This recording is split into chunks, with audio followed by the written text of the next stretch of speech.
السلام عليكم ورحمة الله وبركاته.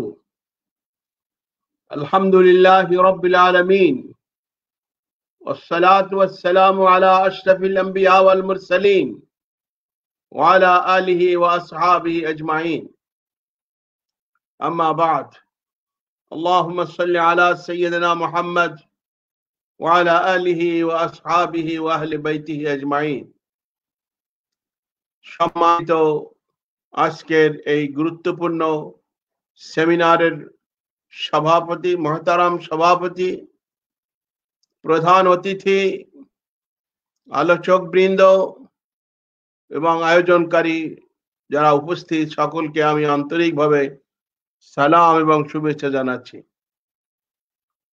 জাতি গঠনে দারুন নাজাত সিদ্দিকিয়া কামিল মাদ্রাসার ভূমিকা, এটা বলার অপেক্ষা রাখে না, সময় তা বলে দিচ্ছে।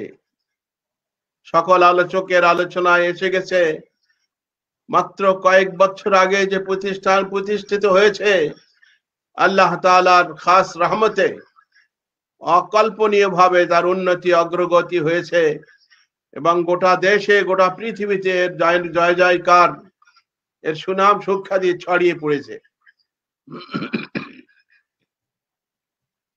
আমি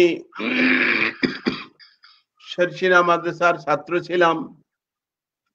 লক্ষ্য করতাম মরহুম পীর সাহেব, মরহুম শাহ আবু জাফর মোহাম্মদ সালেহ রহমতুল্লাহ আলাই বলতেন, প্রায় নামাজের পরে আলোচনার মাঝে বলতেন যে দেখো, তালিম সব জায়গায় হয় কিন্তু তরবিয়াত সব জায়গায় হয় না। শেরশিনার এখানে তালিম এবং তরবিয়াত দুটো জিনিস দরকার, দুটো জিনিস এখানে লক্ষ্য করা হয়, তালিম এবং তরবিয়াত। তো মূলত তালিম এবং তরবিয়াত বিষয়টি শেরশিনা থেকে আমরা লক্ষ্য করেছি। আসাতিজায়ে কেরাম আমাদেরকে ভালোবাসতেন, আমাদের স্নেহ করতেন, দোয়া করতেন। আমাদের যোগ্যতা কম থাকলেও আসাতিজায়ে কেরামের দোয়ার বদৌলতে আমরা অসম্ভবকে সম্ভব করেছি। যে কিতাব জীবনে কখনো পড়িনি, আর উস্তাদদের দোয়ার বদৌলতে তা সুন্দরভাবে পড়াতে সক্ষম হয়েছি। আমি ব্যক্তিগতভাবে লক্ষ্য করেছি খতানি হুজুর রহমতুল্লাহ আলাই, মরহুম শাহ নিয়াজ মখদুম খতানি তুর্কিস্তানি রহমতুল্লাহ আলাই ক্লাস করার সময় বলতেন, देखो अच्छा अच्छी तरह पढ़ो, किताब को गहरे ध्यान से सुनो, अगर चाकू से काट काट कर खाओगे तो कुछ नहीं समझोगे। ভালো করে পড়ার জন্য উনি বলতেন, দেখো मुख्तलिफ मदरसा से यहाँ मुहद्दिस मांगता है, तो अच्छी तरह पढ़ो, तो हो सकता है तुम भी मुहद्दिस बन जाओगे। আমরা সাধারণ ছাত্ররা এসব কথা শুনে অবাক হয়ে যেতাম, কিন্তু আল্লাহর কি কুদরত।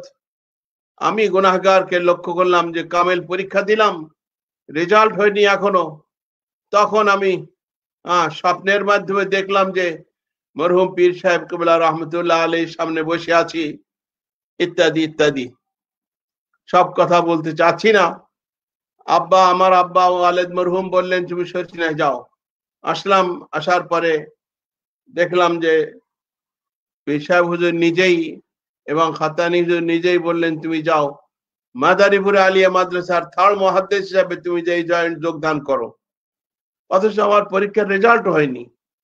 আমি আল্লাহ তাআলার কুদরত রহমত মনে করে আমি গেলাম এবং দীর্ঘ দিন ছিলাম এবং যোগ্যতার প্রমাণ দিয়েছি। অল্প সময়ে হিংসা করতো অনেকে, বলতো যে দেখো গাল টিপলে দুধ বের হয়, এইরকম বাচ্চাদেরকে মুহাদ্দিস করে দিয়েছেন, আর আমরা এতদিন পর্যন্ত এখানে পড়াচ্ছি, আমাদের সুযোগ দেওয়া হচ্ছে না হাদিস পড়ানোর।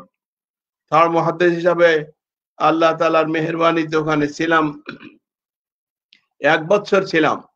তারপর মরহুম পীর সাহেব রহমতুল্লাহ আলাই আমাকে বললেন তুমি শেরশিনায় চলে আসো। তখন শেরশিনায় আসি। আমার এই কথা বলার উদ্দেশ্য হলো, ওস্তাদদের দোয়া ছাত্রদের জন্য মারাত্মক জিনিস, মারাত্মক জিনিস। ওস্তাদের দোয়া ছাত্রদের জন্য, ছাত্র শিক্ষকের মাঝে সম্পর্ক ভালো থাকলে তারা জীবনে অকল্পনীয় উন্নতি অগ্রগতি করতে পারে। আমি লক্ষ্য করলাম শর্ষিনা থেকে চলে আসার আগে ওখানে ছিলাম দীর্ঘদিন, আরো 3-4 বছর ছিলাম। ঢাকা বিশ্ববিদ্যালয়ে ভর্তি হব বলে গোপনে পরীক্ষা দিলাম, ফার্স্ট হয়ে গেলাম। কি করব ডক্টর আলী হায়দার ভাইয়ের সাথে পরামর্শ করলাম। উনি তো আমাকে উৎসাহিত করলেন যে নাও তুমি ঢাকা ইউনিভার্সিটি ভর্তি হও। আমি বললাম ওখানে সব দুষ্ট ছেলে মেয়েরা পড়ে, ভালো জায়গা না। উনি বললেন না, এরকম জায়গায় আসা দরকার, আমাদের মতন লোক আসা দরকার। যা হোক, ওনার প্রেরণায় উৎসাহে আমি শর্ষিনা থেকে যে ঢাকা ইউনিভার্সিটিতে পড়াশোনা করলাম। ছুটিতে যেয়ে পড়তাম। শর্ষিনা থেকে ছুটিকালীন সময় রমজান বা এরপরে আবার শর্ষিনায় চলে এসে পড়াতাম। কিছুদিন পরে আমার শিক্ষক বললেন যে দেখো, যদি পড়াশোনা ঢাকা বিশ্ববিদ্যালয়ে পড়তে হয়, রেগুলার পড়তে হবে, রেজাল্ট উপরের দিকে না হলে ভবিষ্যতে সুন্দর করা যায় না। 2-4টে সিরিয়ালের মধ্যে না থাকলে, যার কারণে আমি মরহুম আহমদুল্লাহ হুজুর রহমতুল্লাহ আলাইহির পরামর্শে সাহস করে শর্ষিনা থেকে চলে আসলাম। মরহুম পীর সাহেব রহমতুল্লাহ আলাইহিদেরকে রেখে আসা আমার জন্য খুবই কষ্টকর ছিল। তারপরেও ঢাকা চলে আসলাম। আমার বলার উদ্দেশ্য হলো শর্ষিনার কথা চিরদিন মনে থাকবে, মনে আছে এবং মনে থাকারই কথা। আরো সৌদি আরবে, তারপরে ইসলামী বিশ্ববিদ্যালয়, বিভিন্ন জায়গায় বিচরণ করার পরে আমার ছেলেরা যখন পড়াশোনা করবে চিন্তায় পড়ে গেলাম, ঢাকায় চলে এসেছি, কি করি, কি করা যায়। শর্ষিনা তো বহু দূর। তখন সংবাদ পেলাম দারুন নাজাত নামক একটা মাদ্রাসা আছে, এইরকম। আমার ইমিডিয়েট ছোট ভাই সে বললো আমার ছেলেকে নিয়ে গেছিলাম, ওখানে কিছুদিন পড়াশোনা করেছে, খুব চমৎকার জায়গা। তা আমি দেখতে গেলাম, আমার খুব পছন্দ হলো। দেখে মনে করলাম এটা তো সানি শর্ষিনা, এটাই তো দরকার। ঢাকার বুকে এইরকম প্রতিষ্ঠান তো খুবই দরকার। আমি আমার ছেলেকে সেখানে ভর্তি করে দিলাম এবং এরপরে আরো অনেক ছাত্র পাঠাইছি দারুন নাজাতে। এবং তখন থেকে নিয়ে সর্বক্ষণ আমি মনে করি দারুন নাজাত শর্ষিনার সানি শর্ষিনা, দ্বিতীয় শর্ষিনা, বিকল্প শর্ষিনা। দারুন নাজাতের শিক্ষকদের আচরণ, দারুন নাজাতের পঠন পাঠন, দারুন নাজাতের বাইরে এবং ভিতরে সবই শর্ষিনারই হুবহু অনুকরণ। আমি মনে করি দারুন নাজাত মাদ্রাসা, অল্প সময় আমি যখন গেছি তখন মসজিদ ছিল ওই ছাপড়া ঘরের মতন। আমি দেখে অবাক হয়ে গেলাম। আমি বললাম এ তো মসজিদ, একদিন এখানে দারুণ কিছু হবে। আল্লাহর কুদরত, আসলে আল্লাহর কুদরত, আল্লাহর অপরূপ করিশ্মা। প্রিন্সিপাল সাহেবের কাছে আমি শুনেছি যে মাদ্রাসা মাত্র কেবল শুরু হয়েছে, ঝটপট দাখিল আলেম ফাজেল পর্যন্ত উঠেছে। ফাজেলের জন্য বোর্ড থেকে চেয়ারম্যান সাহেব এসেছেন ভিজিট করতে। চেয়ারম্যান সাহেব নিজেই বললেন যে এটা কামেল করো, কামেলের আবেদনও করা হয়নি, অথচ বোর্ডের চেয়ারম্যান বলছে না তুমি কামেল কর।